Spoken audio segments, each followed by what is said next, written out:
No vídeo de hoje, vamos render homenagens a Sebastião Rodrigues Maia.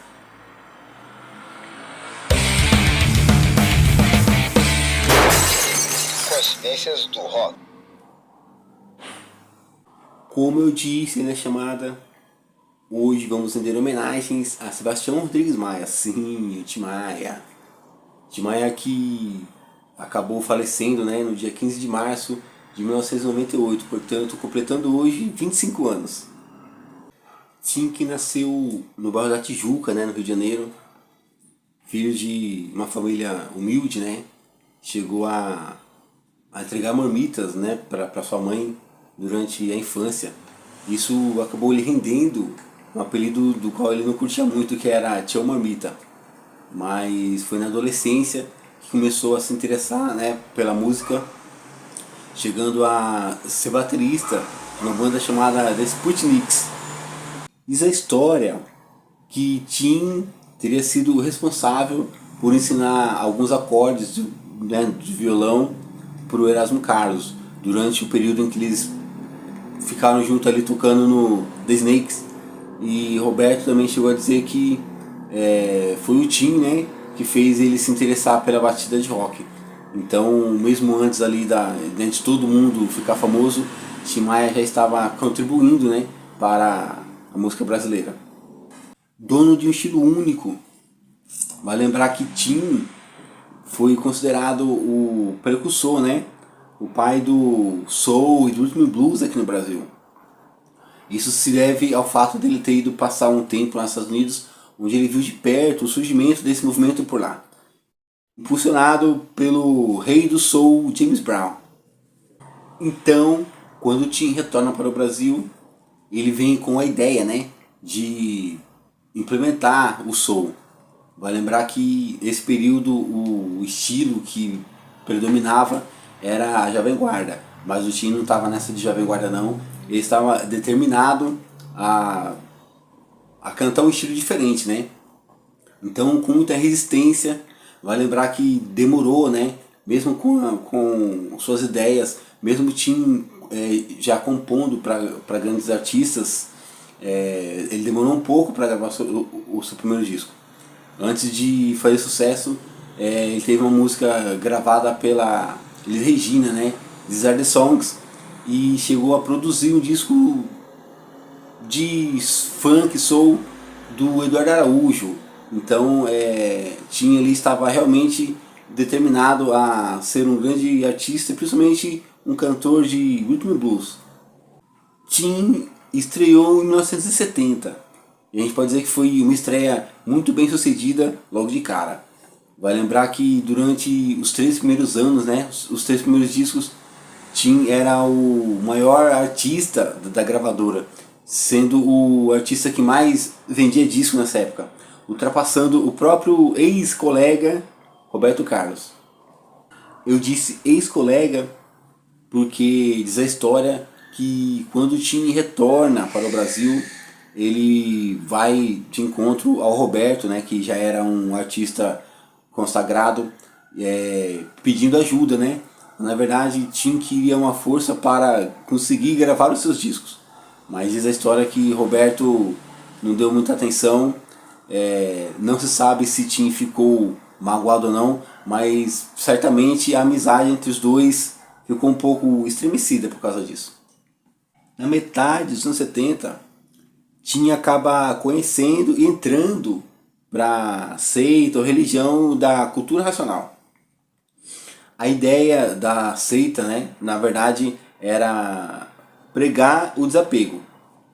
Tim acabou se interessando porque, de uma certa maneira, ele tinha a ideia de se livrar um pouco ali dos excessos, né, principalmente no consumo de drogas. Isso fez com que ele determinasse que a partir de então cada membro da banda que tocasse com ele teria que estar completamente limpo, né, do consumo de drogas e principalmente se vestir de branco.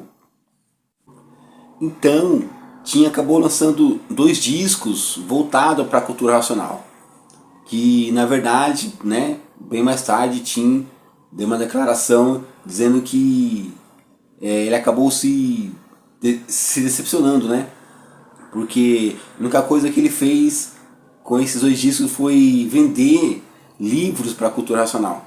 Mas não foi um período bom financeiramente, porque as gravadoras recusaram a lançar o disco.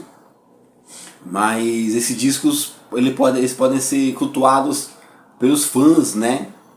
Porque o Mano Brown chegou a dizer uma vez que o nome Racionais MCs foi em homenagem a esse período racional do Tim, mas que financeiramente pro Tim não foi bom, apesar de, né, de já ser um artista de alto escalão, bem requisitado, mas o período racional não deixou lembranças na carreira do Tim.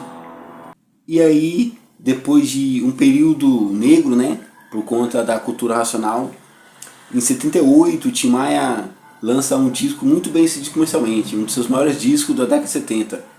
Vai lembrar que nesse período, né, o mundo já se rendia a New Wave, a Disco Music. Então o Tim lança Tim Maia Disco Club e a música Sossego estoura no Brasil inteiro. Então o Tim retorna, né, aos palcos e principalmente a ser um dos artistas mais procurados dessa década.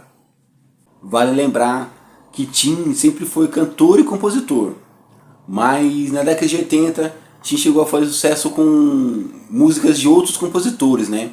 Principalmente a dupla Michael Sullivan e Paulo Massadas, que foram os compositores de um grande sucesso, né, do Tim, Me Dê Motivo. E uma música que Tim gravou em parceria com a Gal Costa, né, em 86, Dia de Domingo. Então Tim, mesmo sendo responsável, né, por seus próprios sucessos, também fez muito compositor ficar famoso nessa época. Na década de 90, Tim enfrentou sérios problemas de saúde, principalmente relacionado à sua obesidade, e porque ele não conseguia, né, se afastar do vício das drogas. E vai lembrar também que durante sua vida Tim sempre enfrentou problemas judiciais pelo fato de não comparecer em alguns dos seus shows. No dia 8 de março de 98, durante um show, Tim passou mal e foi levado para o hospital, né? Mas acabou falecendo uma semana depois. Então no dia 15 de março de 1998, o Brasil se despedia de um dos seus maiores ícones da música brasileira, Sebastião Rodrigues Maia, ou popular Tim Maia. Vale lembrar que Tim nunca caiu no esquecimento, sempre foi um artista muito cultuado. Vai lembrar que a sua obra sempre foi revisitada, né, por velhos e novos artistas. Isso faz com que o seu público sempre se renove.